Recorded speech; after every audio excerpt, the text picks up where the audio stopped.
Hey, I'm Dan, and if you're new to homebrewing, so am I. Welcome to my adventures in homebrewing. Hey everybody, it's Dan, and it's that time once more to go around the world one more time and have a beer or two along the way. Thanks for joining me this week. First things first, let's say thanks to Todd and Josh for being on the show last week. Greatly appreciate it. The Homebrew Happy Hour guys are fantastic. Had a really great time. Too bad we weren't able to see James because James was the main reason behind me getting my all-in-one electric system. And if you haven't checked them out, please do. They are a wealth of knowledge. You're definitely going to have a great time. And yeah, you won't stop laughing. Let's leave it at that. So, guys, thanks a lot. And if you have a chance, please send me some questions that I can fire off at these guys. You can contact me at my adventures in home brewing at gmail.com. You can get me through Facebook Messenger. You can get me through Instagram. I believe also if you go on Spotify, if you look up where you listen to me on Spotify, there's a link where you can click on and also leave me a voice message that I can actually include in the next episode if you so wish. You can also get a hold of me through Apple Podcasts, Anchor, or whatever it is that you actually use for your podcast listening. So, guys, yeah, so let's cover a couple of bases here real quick. So we're going to go over a couple things this week. One, my brewery completely died, believe it or not. The thing actually just up and died when I was getting ready to go to the bowl. Everything was going freaking fantastic, and then it died. And then also, we're also going to cover the data from the Vanilla Bourbon Stout experiment that Escarpment Laboratories is helping me out with. So, without further ado, we are going to start with the actual bourbon stout. So, if you give me a sec, I will share my screen.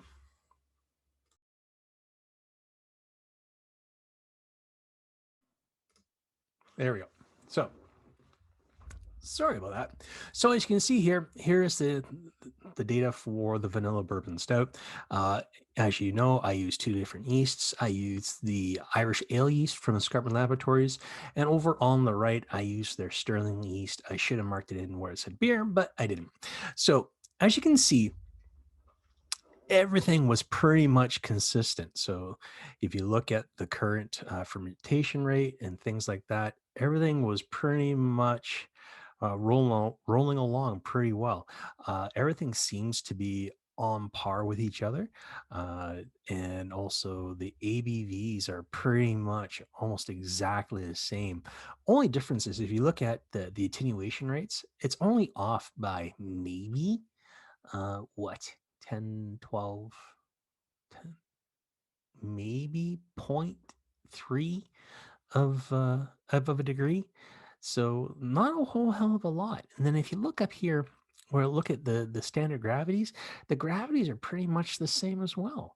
I mean, there's really not a whole lot of difference. I mean, the fermentation rates are almost exactly the same except for a 0.0005% of a percentage rate. And then durations, well, I let this one go a little longer just to make sure. Well, also because I was kind of lazy. And then here, you're looking at your gravities again. And again, they're pretty much exactly the same. The low ends are off a little bit, but not by a whole hell of a lot. And yeah, so things actually worked out pretty well with this. Um, Everything was done under using an airlock for Mozillas. There was no pressure fermentation. As you guys know, I'm pretty much a big fan of it because I can bang out a beer within like a couple days. But I didn't with this one. So, with that said, I'm very happy with this. So right now, what we're doing is that we have the actual beer in kegs. It has had the bourbon added to it. It's had the vanilla bean added to it, and it's also had about 35 to 40 grams worth of oak chips that have soaked in the bourbon added in as well. So everything has been put in through a mesh bag, tied off, and then left in the keg. So now I'm just letting it age as much as I can. I actually have to do a sample today. Today is actually the 20th of April. So things have been sitting in there now for a couple weeks. So I actually really do need to do a test and see what's going on. So I have found after a few tests that I've done is that the body of it, or I should say the mouthfeel, it actually feels kind of thin. And that may be due to the fact of me putting the bourbon straight into the actual keg and vice putting it into the fermenter. So I'm not exactly sure why that is, because when I actually tasted it coming out of the kettle, when it was cooled, I did the actual gravity readings, and that was a really nice, thick feeling stout, really nice. And as you can see, it was a Russian Imperial. You can see that the ABVs are right on target.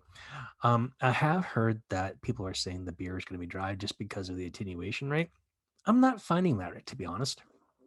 I'm finding that the beer is actually a little bit more on the sweet side, and that's probably due to the fact that I've added in that bourbon and also the vanilla bean. A lot of natural sugars in those as well. So that's where things are right now. I'm hoping to have Richard and Jonah from Escarpment Labs on the show to talk about the beer and also have give them some beer to try, and that way be on the show, and also at the same time have the guys from Straight Out Brewing Company on the show as well to talk about it and see what's going on from there. So that's everything right there for the vanilla bourbon stout. So the next big thing we are going to cover, where is it, is this beast. So last weekend, not this weekend past, but week before, I was in the garage in the brewery, and I actually was making the very first beer I ever made on the Robo Brew, which was a ESB, an special ordinary bitter, a Bass clone, whatever you want to call it. It was a really nice British bitter that I enjoy, and I remember having as one of my very first beers when I moved out, and I really enjoyed it.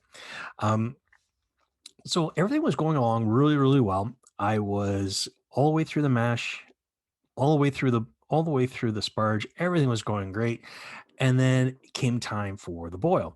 So I'm getting ready to go to boil. I have paused the actual elements. So you can push pause and it turns everything off. Went and flipped on the actual switch for the 1,000 watts, because if you those of you know, if you have a Brewzilla of the 3.1.1, I believe it's what it is. Um, the Gen 3s that were before that, actually, they're all 5 gallons or 8 gallon units. Um, I heard this really wild noise come out of it. And as you can see from the circuit board in front of you, it fried. And it was like, ugh. So now I don't know what I'm doing. So a little concerned. I'm a little concerned of the fact that I'm in the middle of brew day and I cannot for the life of me figure out what's going on. Didn't know this was fried until I was done for the day. I cleaned everything up and I took the Robo Brew apart. So what I had to do is I had to go old school. And going old school meant was I had to use the actual camp stove I used to heat up my sparge water. So thankfully, the canning pot I used, the big black canning pot, was already empty. It holds, I believe, like 18 liters of liquid. So had a fair bit in there, and got it up to a boil. Did the whole 9 yards the way it was supposed to, and then I cooled it, transferred it, I went from there. There were a few boilovers. Things took a lot longer because I was using propane and on a camp stove. Really, the surface area trying to heat that much liquid up with a little camp stove is quite the undertaking. So it took a while. Now I've moved on to after I've cleaned everything up, everything's been transferred, everything's been patched, nothing's been contaminated, I hope. And we're going from there. Now, what I've done is I've actually gone in and I've taken the bottom apart, taken everything apart, and I actually saw that circuit board was all fried up. So now I'm having to figure out how am I going to save my Robo Brew. So what I've done is I actually went to Ontario Beer Kegs, which is a online homebrew store here in Ontario, and I bought the new screen and the new circuit board to revive my Robo Brew. So now I install everything according to the manufacturer's directions and everything else, and I'm getting a crazy error code E3 saying that make sure there's water, make sure there's this, and I do. I put in about 10 to 15 liters of water because the minimum amount is 4 liters. Fill it up, I'm still getting that crazy error code. I can't figure out why. And then I've talked to people online. I talked to the manufacturer, and what I got was, well, it sounds like you've done everything short of going to an electrician to figure out what's going on. I don't have time for an electrician, and I don't want to have to fork out money for an electrician because it would probably cost me more than buying a new unit. So I went and bought a new Brewzilla. I just actually, as of today, I just went and passivated it. So now I'm just letting it dry out, and then I'm going to sanitize it, and then we're actually going to go and we are going to make another beer on that bad boy. So hopefully things go well over the next little bit. Now, once I got the new unit, I took its bottom off and I went inside. Now, if you look inside, they have the new circuit board, and I traced all the wires on the old one to make sure they're going to the spot they were supposed to according to the actual diagram that RoboBrew, or I should say Kegland, puts out. Everything was right except for one wire, according to what the new one was saying. So I moved that one wire over, attached it, whatever, and I figured, hey, this is going to work because I can get power to it. The pump works. The screen fires up, so there is power going to where it needs to. It's just the elements won't turn on for some reason. So what I've done is that I moved that one wire over, everything comes on, and then I smell burning. The elements are gone. Of all the things, I finally feel like it's gonna live, and it completely died. So now what are we gonna do? So I've taken out the new screen. I actually put a new thermal circuit breaker in, and I also took out the new circuit board. So those are now spare parts for in case anything should happen to the new unit. I have the parts to fix it and bring it back to life. Go team. But I have the old Robo Brew. What am I going to do? Well, I think it's going to become an HLT now. So what I've done is all the wires and things in there that I don't need, I've taken out. I've removed the actual pump. So now what I'm going to do is I'm going to figure out a way where I can actually wire a power cord to a switch, and then the actual pump to the switch, and attach those two things, the pump and the switch, permanently to the table I use. That way, all I have to do is fill it up, put in a submersible hot water heater, and go from there. I think using a submersible hot water heater would be, in the long run, a lot easier and safer than trying to put one in where the actual, I think, sample valve is, mainly because I don't want to have to deal with anything that could possibly go wrong. I'd rather know that things are where they're supposed to be and everything's all good. So that's what we're going to do. So now what I have to do, if anyone has any suggestions, please let me know on how to wire a magnetic pump to a power switch to a power cord, that I can turn this into an HLT would be highly beneficial. I'm totally open to suggestions. Let me know. Send me pictures, send me ideas, send me a schematic with really good instructions, because just looking at a schematic, you're going to blow my mind. Trust me, I'm used to making things go boom, not making them work. So please let me know what you think. So that's what's going on there. let me know what you guys have gone through with your adventures. I mean, this is a totally different world for me where something's broken and at least in this realm where I've actually been able to fix things that I can't fix this. So I'm very curious to know what other people have experienced with these all-in-one units. I mean, don't get me wrong, they are fantastic. They are the best bang for your buck if you're just starting out. And to be honest, it's great to be able just to clean it up and put it away at the end of the day. And it doesn't take up a lot of room. And it's a lot easier to, if you want to brew inside, you can take those into your kitchen and hook them up to your sinks. They're like a godsend when it comes to home brewing. As long as if you're living with someone, they don't mind the smell of malt and wort and stuff like that. I brew out in the garage because I understand my wife doesn't like the smell of it, and that's totally fine. So yeah, I'd really like to know what people think.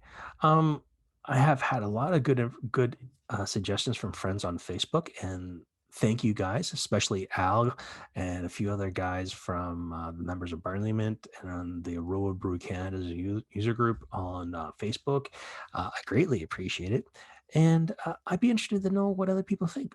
So this is going to be a short one this week, guys. I wish I had more to say, but other than the fact that my RoboBrew died and I'm getting ready to use a new one, yeah, not a whole hell of a lot's going on.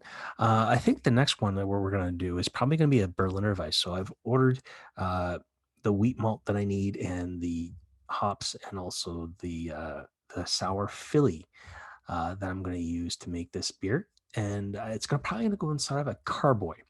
Why am I putting it inside of a carboy? Because the glass is a lot easier to clean when it comes to when you're using a souring product, especially if you're going to be using things like PBW and things like that, and a lot of hot water, because it's not porous like, say, stainless steel or plastic. Because if either of those get scratched on the inside, you're pretty much pooched.